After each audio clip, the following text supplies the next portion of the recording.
Well, hello, everybody. This is Bryan Devore with the Devore Realty Group, Berkshire Hathaway Home Services, California Properties. On this very special Monday market moment, it's Memorial Day. So I want to wish you and yours a very happy Memorial Day. Just remembering those who served in the military for us. It's a solemn day, and it's a day to kind of reflect. So we're going to reflect on the real estate market right now. It is the last Monday of the month as well. So the three things we're going to kind of touch on: attached to real estate. I'll explain what that means in a moment. The S&P Case-Shiller Index is out, and the zombies are coming. What does that mean? We'll talk about that in a second. But meanwhile, the totals. Right now, there are 3,007 active listings on the market. That's up 11 from the previous week, of which 1,907 are detached, 965 are attached.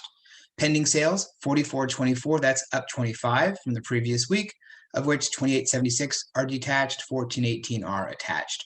Months of inventory is going up a little bit, 0.68, 0.02 increase from the week before, 0.66 months for detached, 0.68 months for attached. And then what's new in the last week? New actives, 1,224, that's up 21 from the previous week. We keep seeing more inventory each week, keeps going up. Detached homes accounted at 801 detached homes were part of that. That's down 11. Now you'll notice I'm including a new stat. How we're comparing the new stats versus the week before. That's down 11. And this is where we're going to start talking about attached to real estate. Detached was down 11, but 398 of those homes were attached. That's up 44 from the week before. So decrease in detached inventory coming on the market, big increase, over 10% in the attached properties coming on the market. New pendings, 838. That's up 26 from the previous week. Detached were down by 3. So 535 of those were detached. 291 were attached. That's up 27 from the previous week. So again, more attached properties coming on the market, more going into escrow.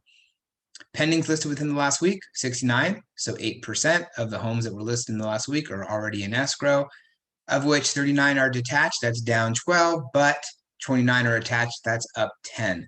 So, I wonder why we're seeing this with attached properties. Let's continue. In the totals for closed sales, 689, that's up 38 from the previous week. Detached homes were up 17, that's 448, but attached homes were up 43. 226 of the 69 were attached homes. Here's where we see where those attached properties are factoring in. Median list price in the last week of closing, $729,900. That's down $20,100 from the previous week. Median sales price, $760,000. That's down $30,000 from the previous week. Well, why the big drops? Because we're seeing more attached properties selling, and attached properties typically sell for less money. So what's happening here, I think, and we'll see if this trend continues, more people are gravitating towards attached properties because they're more affordable. As prices keep going up, I think we're going to see fewer people going into the detached properties and going into the attached properties. So here are the new actives, pendings, and solds in the last week. We can see inventory continues to climb. Number of homes going into escrow continuing to decline, to go up. I'm sorry, in all cases there for active and pending, and sold also going up from the previous week. But the prices are down from the previous week, both median list price and median sold price. But again, we're still seeing higher median sales price than median list price.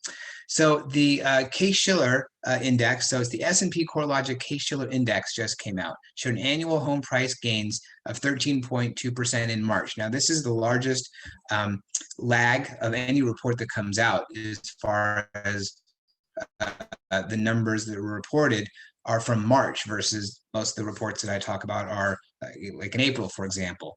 And what this report does, it looks at the sales that took place, comparing them to the last time those homes sold, so we can really see what those prices are doing relative to each other.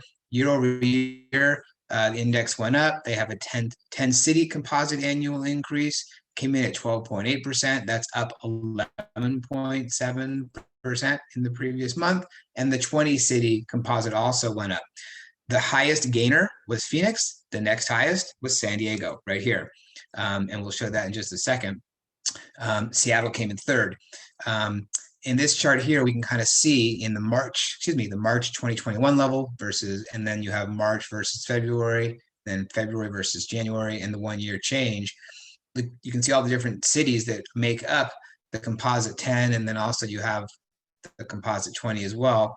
But San Diego right here, 320.81, it's super high. And then March versus February, up 3.2%. And then 2.9% increase February to March, and year over year, 19.1%. That's big.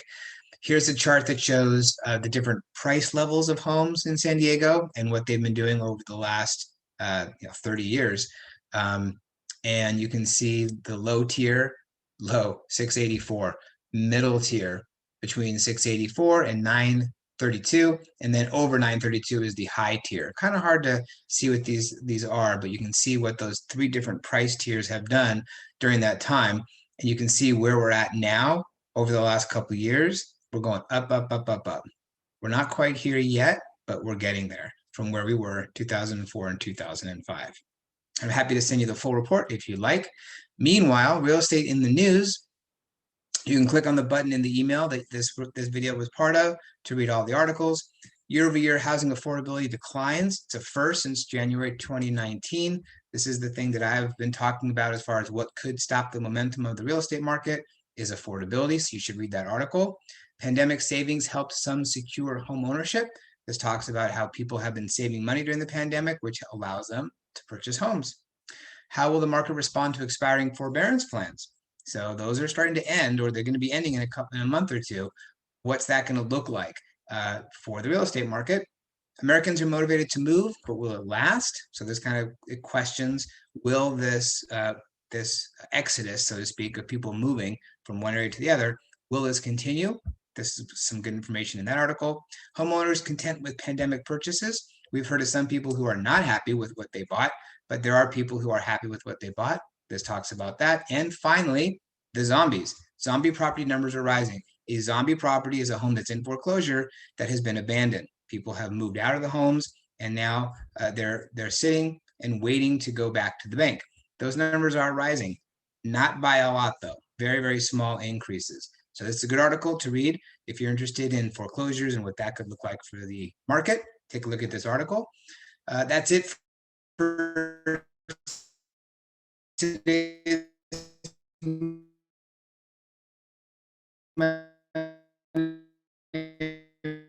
market moment. Hope you have a wonderful holiday with your family if you're celebrating with them. And I look forward to seeing you